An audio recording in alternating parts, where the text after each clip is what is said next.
Hi everyone, Minna here.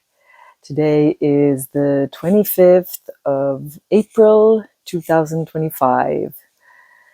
Uh, it's Saturday morning, almost noon. I got back home on Monday after spending almost 4 months away traveling to Brazil, visiting my husband's village in the Amazon. Boa Vista, where I also spent 1 month doing a diet. And yeah, it's been a while since I shared a video. I think several weeks it's been, and I've been trying to take some time out for myself, to relax and rest a bit. And at the same time, it's been super challenging because traveling, being on the road. Uh, there's a lot of expenses. Spending time there in the Amazon with the indigenous people is also very expensive. Where my husband lives, it's very remote, access to all kinds of uh, per, resources that need to be purchased are very expensive. And even though they live in the forest, and one would think that, well, nature is very abundant, a lot of the things that the folks there eat, are kind of low on resources because of growing population and environmental conditions. The world is going through its situation. So I've been very much, and I think a lot of indigenous communities nowadays, they live in a space of scarcity. So I've been very much like in this kind of like scarcity bubble. And like here in Finland, where I live, where I'm from, and where I live, there's also like a lot of scarcity energy around. We have our history in war, and then the world is going through big chaotic energies at the moment. And Finland, which used to be like considered one of the leading the top countries in welfare, supporting the society, is currently one of the considered one of the countries where the economic situation is well, at least people are what I'm reading posts, people are comparing Finland as Poland of the Nordic countries. I don't know what that story comes from anyway, like how people create those assumptions, or make those stories. But anyways, there's so many stories about lack, and people are struggling to make ends meet. Prices are going up, inflation, around the world. At the same time, we live in a world that is really abundant, but there's a misdistribution of resources.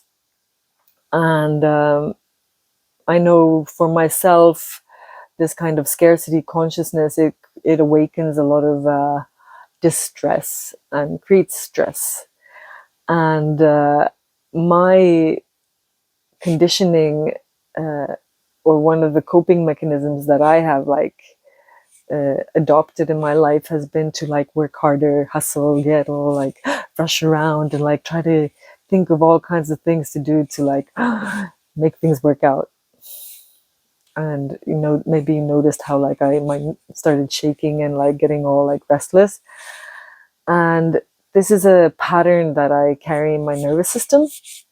So when there's uncertainty, like traveling, being in transition now and come back to Finland, I've like been in a completely different world, and now I'm coming back here, and this is a completely different world where completely different like stories and rules and ways of being. And it's like always I find like traveling can be stressful, and these you go through these identity crises about like how to manage and live through life.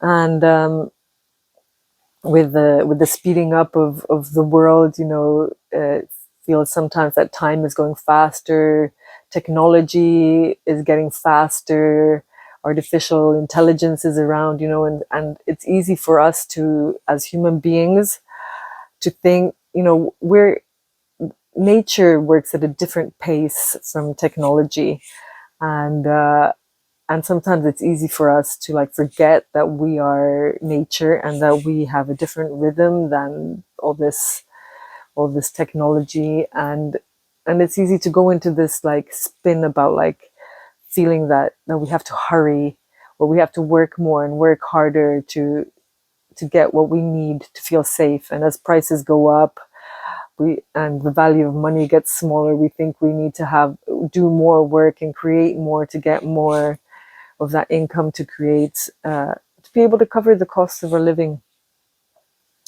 And I have also like my family, being indigenous. My husband is a Hunikuin Indian. For those of you who are listening for the first time, the background here. It's a huge family, and they share everything. Well, not everything, but a lot. And and me being like the white person, they have their stories about white people are rich. Sure, I have more money than they do, but like it's all relative. I also have a lot more expenses than they do, and so yeah, there's been this. I've been feeling this huge pressure of like needing to like take care and like share, because they have expectations of sharing, and it's been really draining. And I've been working a lot on like boundaries, like what is mine to give, what is mine to share, what do I have to share. And I because I am on this path of being a healer, and I care, I'm very sensitive and I feel things. So there's a part of me that really wants to share, and then it's been easy to like or I've learned at one point that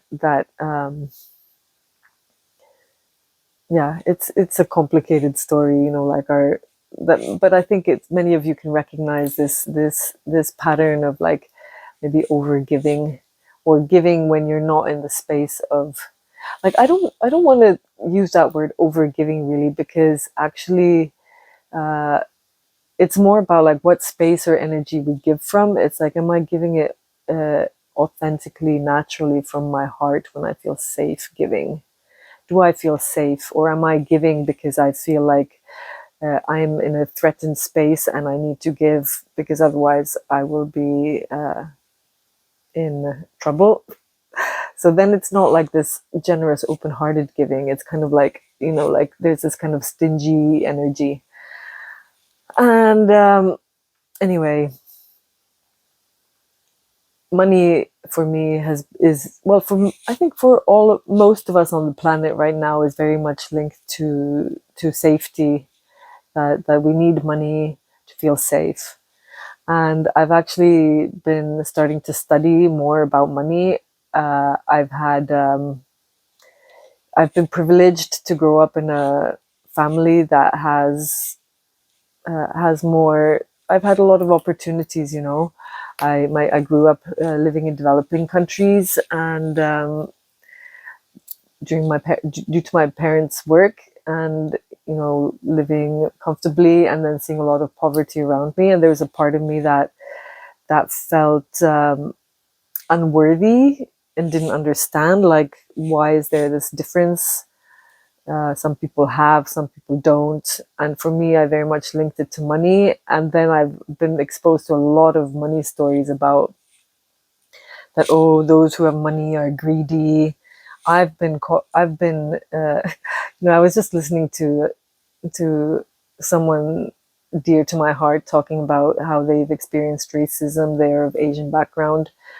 And I came to think of it, hey, I've also experienced racism. Us white people, we're not immune to racism either, even though some people might like to project onto white people that we're somehow like more privileged and don't have to deal with it. But I've been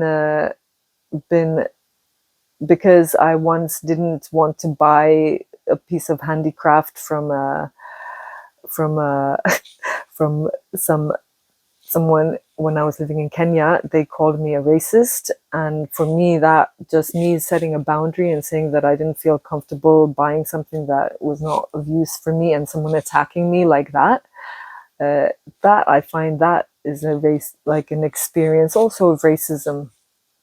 And also what I've found in Brazil, walking as a white person, blonde person, everyone knows I'm a foreigner. And well, in many countries where I've lived, people project all kinds of stories about like, oh, white people are rich, white people are greedy, white people are like sexually promiscuous, and take a lot of people try to take advantage of me, because have tried to take advantage of me because of what I am, what I was born into, this body. So I'm just like throwing it out there. I never, none, all of us are none of us, I think, are immune to these isms where people project assumptions on us. But it's created a lot of like insecurity and these unhealthy coping mechanisms. And at this time, I'm working very much on like, realizing that I'm here to serve, I'm here to share, to be a leader as well, and to be a leader and to be able to share, to be able to share abundance, to be able to attract abundance. Like one needs to be able to attract abundance, to be able to share abundance, to be able to help the world. And for that, one needs to like feel safe, holding money, and to share it in responsible ways, to steward, to manage money, to create, and and the subject of money has been very taboo. The subject of leadership is very taboo.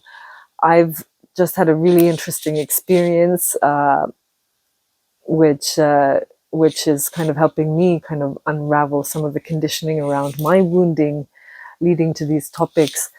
It was a few days, well, when I was in Brazil, in the city of Rio Branco, which is the capital of the state of Acre, where, well, my husband's village is located, Boa Vista is located on the river Jordão, which is in the state of Acre. So there in the capital, I had the opportunity of visiting a shaman, a woman, Huni Queen, indigenous woman. She's of the same ethnicity as my husband, and she channels some entities, beings, spirits that do healing work, and she actually goes into this trance and drinks beer and smokes cigarettes, these beings, and then she extracted all kinds of stuff from me, like big black chunks and like a big thorn and like prayer, like this knotted prayer strings of like people who have put bad prayers on me, wishing me, out of envy perhaps, and lots of muck that I've taken on from like other people's blame and projections. And so I'd just like to remind us all that there is help out there. There are people who know how to heal and help. Like not all the bad stuff that we feel is like our fault. Many of us have taken in stuff that needs to be cleared, and there are many ways of clearing. I happen to have the opportunity to visit this woman, and actually, and in the session, she also. So when we have these traumatic experiences, our spirit leaves our body, and many of us live in this life with our spirit only like being partly here, or it comes and goes. And one thing she told me was that my spirit was, I was on the shoulders of my grandfather, kind of upside down, head down, feet up, and my grandfather had taken me. And I felt like, so my grandfather, my mother's father died when my mother was 7 years old, so as a consequence of the war at the time. And I never met him. I did meet my other grandfather, my father's father, but and he died when I was around 6 or 7, I think, 5, 6, 7, can't remember exactly. I was living in India at the time. But so that was really interesting to hear that, okay, my grandfather, when he died, his spirit took my soul, or maybe I decided to go with him, because I was at the time, I maybe he was the first like death that I experienced firsthand in the family, and maybe a part of my soul kind of went with him because I was worried. My father, we were living in India at the time, and my father traveled back to Finland for the funeral. I was with my sister and my mother in Finland for the time. And then my grandfather, I have very few memories of him. I spent, some during our childhood when we lived abroad, we'd come back to Finland for the summers, and and mostly I have memories of him like not talking very much, just sitting around. And my father said, and my mother talked about how he was an alcoholic and that he died early because of alcoholism. And he was a director of a pulp, a cellulose factory, and this cellulose factory uh, uh, provided lots of jobs, created schools, education in the community, in the village where it was located, where my father was born. But this factory also polluted the waters, contaminated the waters, and my father became an environmental activist as a result. He was into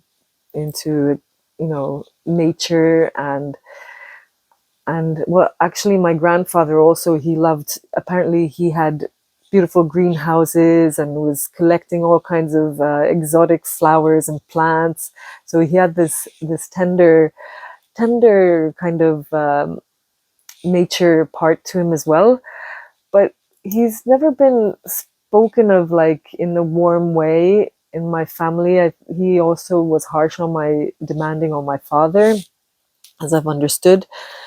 And this conditioning kind of so he's kind of been this, I realized yesterday, I was having this process where I came to realize that part of my fear of stepping into this leadership, into being like yeah, leadership, and handling money, and investing in money, because a lot of stories that I've heard about investing money, it's been about industries, about, I don't know, pipeline projects, oil, whatever, that destroy the environment. And so I've had this huge like inner conflict about like money and leadership and power causes destruction to nature.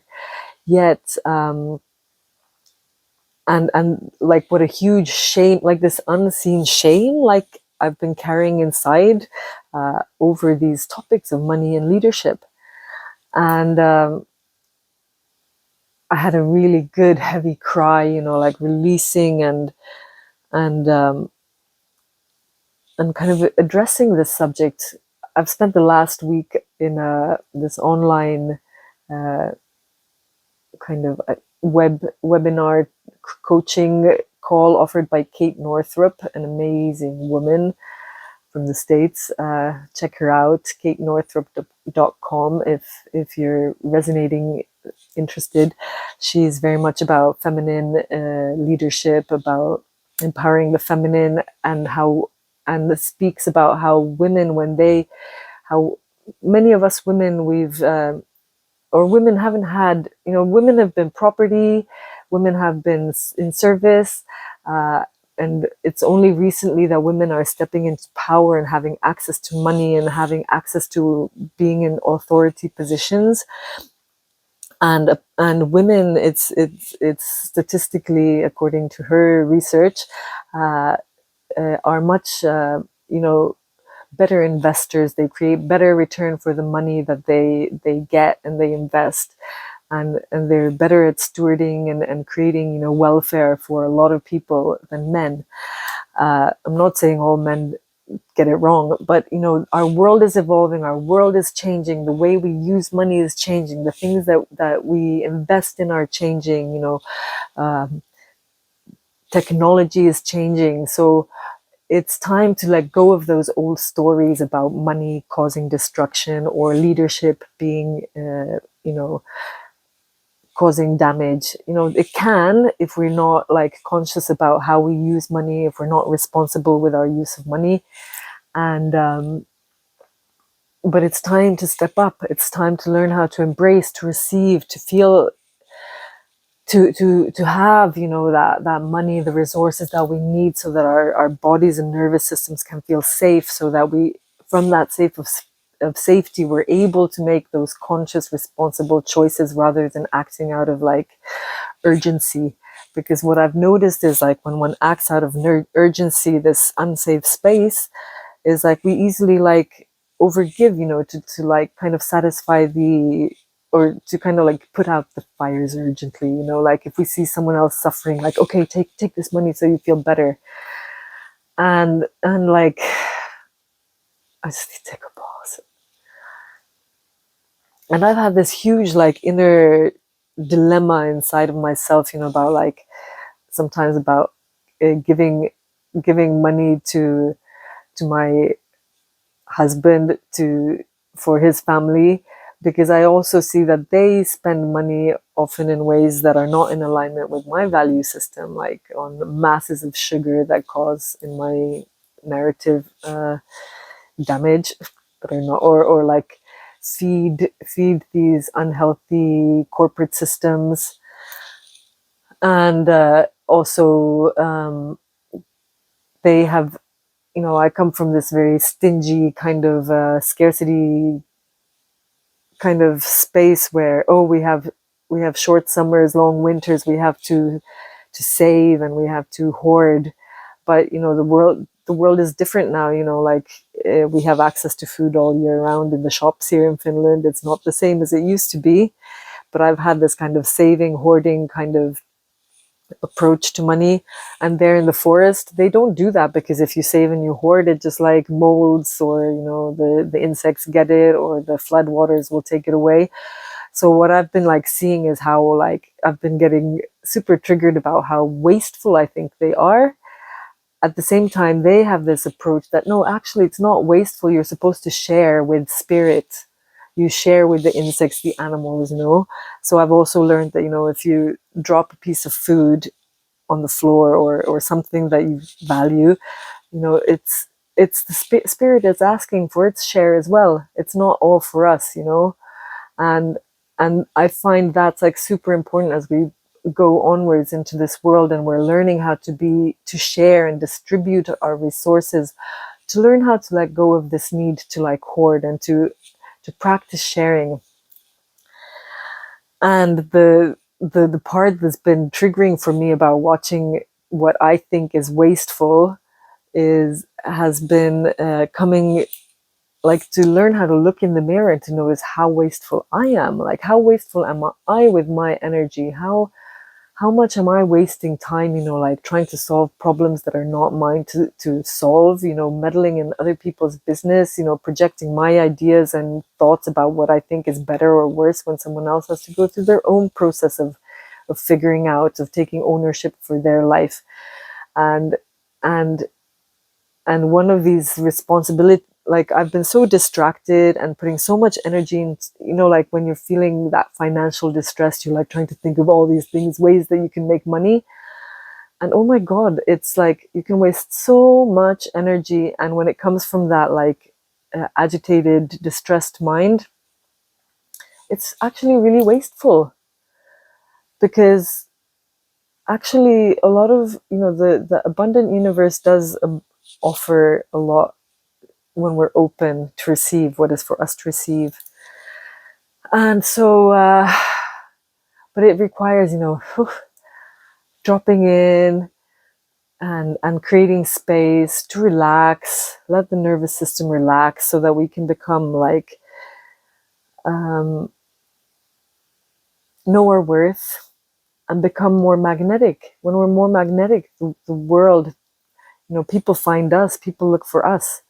And surprisingly, like just the day after I got home, or the same evening that I got home, got a message from someone inviting us to be part of to do a ceremony for them at their book launch, where they're kind of like letting go of their past and stepping into their new.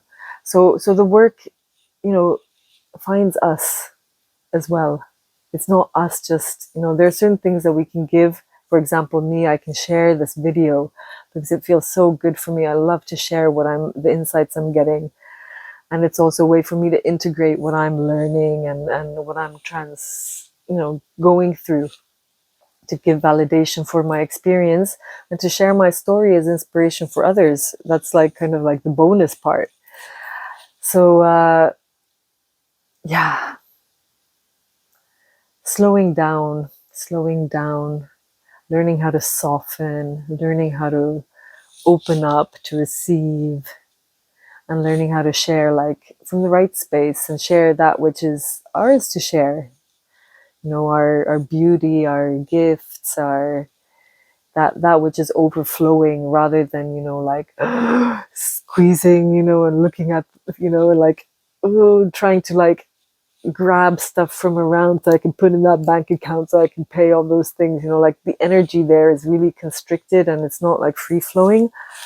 Water, life, money comes and it goes. It wants to move, it wants to circulate. So does our creativity, our thoughts and our stories. They bring us insight and understanding, and we can use those to help release our blocked, energy associated with those stories of guilt or shame. So, yeah, life is a mystery, but life is with us. We have so much guidance and support with us, but we need to be able to drop and slow down. And that's something that I'm working on right now. It's Saturday. I decided to, give some space for my creative expression today, because I've been on the computer and, like cleaning. The house was full of like, we've been away for 4 months. The mice have been in here. The stuff that we came with, from the jungle. There's all this like, the smell of the humidity, the mold of the jungle. And Ruainu, pode esperar un momento, tô gravando. Thanks. So the I just got distracted. So I'm doing that money course, which has been like every day, several hours, and which has put into motion so many processes, release. And what I love about what Kate Northrup says is how the nervous system is like when we have this contraction, this tension, this anxiety, that's like we're at an edge. We're at an edge where that old belief system is confronting the new reality, the new belief system story that we want to step into. There's like that tension space. And those are the moments to pause and to like drop into our body and allow that old conditioning to like become visible, to embrace that part of us that is vulnerable and scared, and to learn how to feel safe and how to support ourselves. And then from that space to like, learn and practice to relax and to receive. Because we can't receive when we're like all tight up and like this. So it's like body first, body first, body first. Because, and another really interesting thing that I learned was that these patterns, these behavioral patterns, these tension patterns, they start in the nervous system. It's like when we have a traumatic experience, we hear some disturbing news or whatever. It's like our body gets scared and we go into this contraction state. So in nature, animals, like, wild animals, when they are attacked, like if they survive, they'll like shake off the fear, shake off the tension. But many of us didn't learn that. We didn't have the opportunity to move that energy. So it's all like stagnated in our body. So that creates then this physical sensation, which comes with an emotion, energy in motion, like when that energy wants to release, we feel an emotion that feels like tightness in the throat or tears in the eyes or sweating or shaking or whatever. And then it's actually our mind, our thoughts come after that and try to explain and justify what it is. But that is the interesting fact, is that most of us have been conditioned and taught to think that we solve those problems and the tension and the anxiety and the fear by thinking and having the story and finding the reason and controlling the reason out there. But we cannot control what is happening out there. Our mind is not like, it's trying to help us, trying to protect it, but in that moment it's not serving us at all. It's kind of like putting a lid on that energy that is wanting to get out. It's like poof, a lid. So actually the best thing to do is, like, when we are in that space of anxiety, is to, like, oh, lift that lid, put the mind aside. Okay, interesting thought. Okay, there's this thought. And realize that, okay, that's a condition, that's a thought that is making me feel, or it's like that will get us going into this loop of thinking and feeling. And our minds are fascinating, and it's beautiful how our minds can, like, yeah, it's part of this human experience that is so magical, that we can, like, realize that there's all these stories at the same time. But which stories are we going to feed? Which stories are we going to give energy to? Are we going to just let that protective story, if it's creating this anxiety, like not letting that anxiety come out, then it's not serving us. So, like, put it aside, let it wait, let that emotion flow through. And then we have more space. We have more space to get creative. And but it's a journey. It's a journey. And we're all the time being, like, exposed to more stories that are unpleasant, that are, can trigger us. So it's like, it's part of the spiritual energetic hygiene, that we need to learn how to, like, move those emotions, let them move without the story. Because the stories are, they come and they go and they change, and like, many of these stories that we carry are old. They come from our parents, they come from our ancestors, oh my god, from so far away, and we don't even, a lot of the like, when we go into this, like, trauma healing process, it's so easy to get fixated on the story.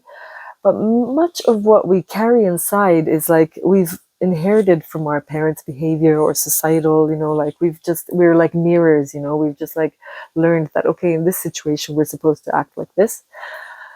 But a lot of these stories, we're never going to know where they came from. Like, where did that energetic block come from? It could be, like, my grandfather, I interestingly did get the information that there was my grandfather. uh, what I found out, I went on Chat GPT and tried to find out more about my grandfather in the factory, and apparently the factory was closed down and sued because they even falsified their figures to comply with environmental standards. But in those days, I think people kind of got away with it. It was, I don't know.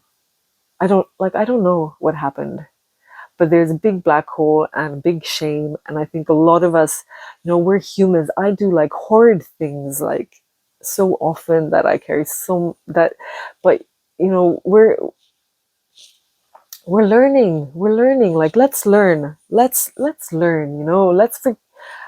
for me, my grandfather, I need I need to integrate, he has gifts that I can benefit from. He was the director of a big factory that provided for a whole community. What if I could, like, receive his support, have him as, I get emotional, talking about this. He has some skills that I can, bring with me and help to build up the community of my husband there in the Amazon. Um, but I'm not going to help them if I'm, like, doing everything for them and they don't have ownership of their own work. So times are changing. We have we have so many resources, but we need to get real and responsible, take responsibility for like acknowledging what we have done wrong, and forgiving ourselves and forgiving our ancestors, and learning to respect our ancestors even though they have not been perfect, to respect authority even though they are not perfect. They are also, I mean, I believe that we're all always trying our best with what we have.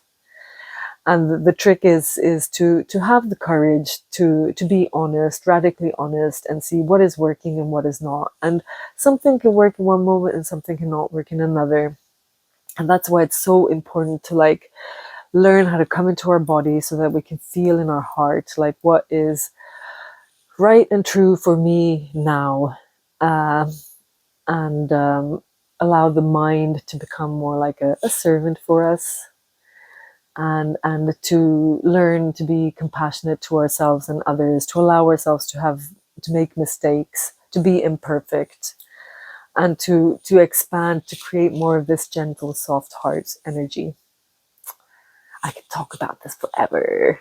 How long have I been talking? 36 minutes. Wow. And yeah. So I received a song when I was on dieta, doing in my husband's village, doing a diet with the medicine of Rare Muka, which is a plant which the Honeyqueen refer to as the light of nature. For me, I realize it's kind of like a key uh, that opens you to the force of nature, that connects you so that you can commune and be a channel for this force of nature. And it's not an easy process to be on this diet because it forces you to see the reality and truth of life. And for me, like nature has for long been, Christianity came around and like made much of what is natural sinful, labeled it as sinful. And many of us have grown up feeling sinful about our bodies, about our emotions, about anger,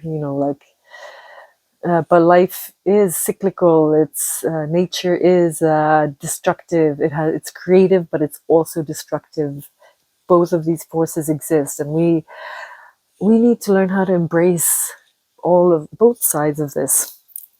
And so it's not easy to look into the dark, to see that force of the aggression, the rage, the destruction, and also to, like on the spiritual, in this new age spiritual world, in religion, often there's like this hyper focus on like the light and the love, the good and the gentle, like the ease and that.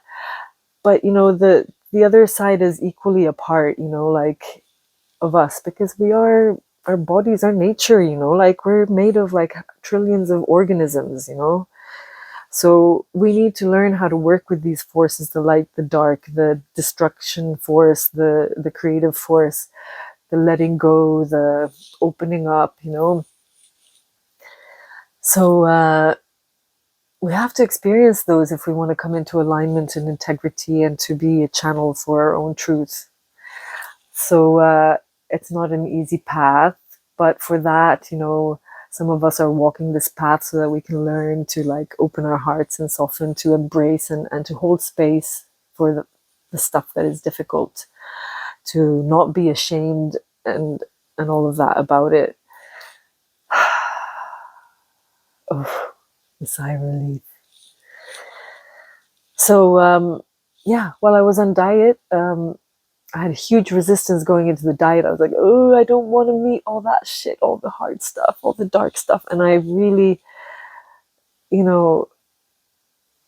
I think I had one of the most difficult and most painful experiences of my life that like totally broke me, broke my ego, broke my heart, broke my, yeah. But that's the death portal. That's like, it takes a while to put yourself back together again after something like that. And so I'm like practicing giving myself space and time to not rush. And that's what's needed to like cultivate the trust as well, so that we can receive. So in a moment, one morning when I was there having a hard emotional time, I took my guitar and I went sat on a bridge that was on the over the bridge, no, like on the stream that it's called the Garape do Indio. I think it's the Indian of the Indians, the stream of the Indians, where apparently lots of Indians have used it as a traveling channel, or it was, yeah, I won't go into that. Anyway, that was a sidetrack. But I was sitting there feeling miserable, took my guitar, and was just like started singing for myself, like trying to like give myself permission to like, slow down. And I got this song. I got this song that is called I Allow Myself to Awaken Softly. So there's no hurry on the spiritual awakening path. There's no hurry to get somewhere, to be somewhere. It'll come in due time. That's what the lesson that I was given in that moment. And as I was singing, two big blue morpho butterflies, the biggest butterfly that there is there in the daytime butterfly, which is like this iridescent blue, really magical, which there are not tons of them around there. Once in a while you see, I saw these butterflies, but while I was singing, two of them flew under the bridge in a really magical way. And also a hummingbird came and flew up the stream. And it's not hummingbird season. It wasn't hummingbird season when I was there. It was the month of February. Normally they're in August, September, July, I guess, when it's flowering, lots of flowers around. So this hummingbird came to bless me. And interestingly, the hummingbird came a couple of times, like, whoop, like 3 times it came, and like really clearly, like even inside the buildings, it would come and it would show itself and then it would leave. So the magic of nature really is here to encourage us, to support us. And so I want to invite, if you want to connect with this energy of like slowing down, of allowing yourself to go slow, of holding space for yourself in your journey of transformation so that you can open up to receive what life has to offer you. So I just recorded this song, which I haven't played for I haven't played the guitar for weeks, hardly. So yeah, I'm going to attach that song here to the tail end of this video for you to listen in case you wish. And if you do, I invite you to take a moment to just maybe lie down or sit down, close your eyes or soften your gaze, just to connect and maybe speak those words to yourself if they resonate. So sending you lots of love for your process. Let's be gentle. Let's have trust. Let's be there for ourselves, and when we are able to, for each other.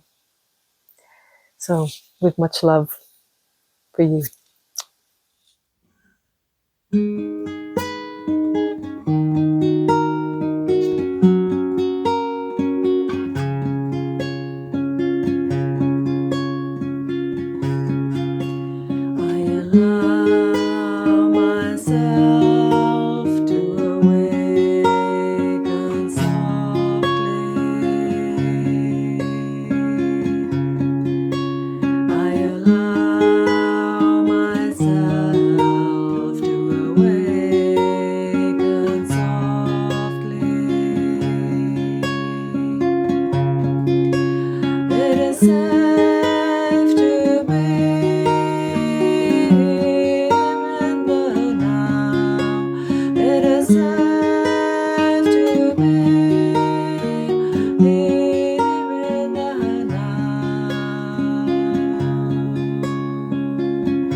space, there is time to rest in the now.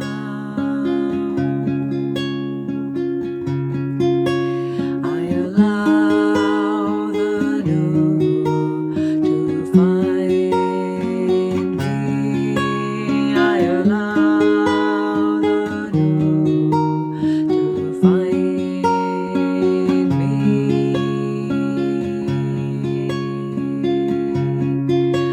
I am open to receive what life offers me. I am open to receive what life offers me. I give thanks for the blessing of this life. I give thanks for the blessings of this life.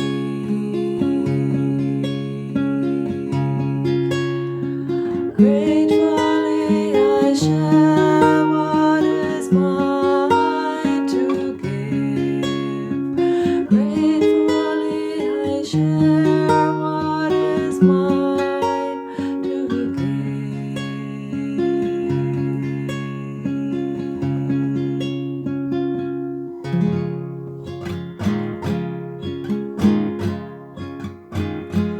I allow myself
Thank you.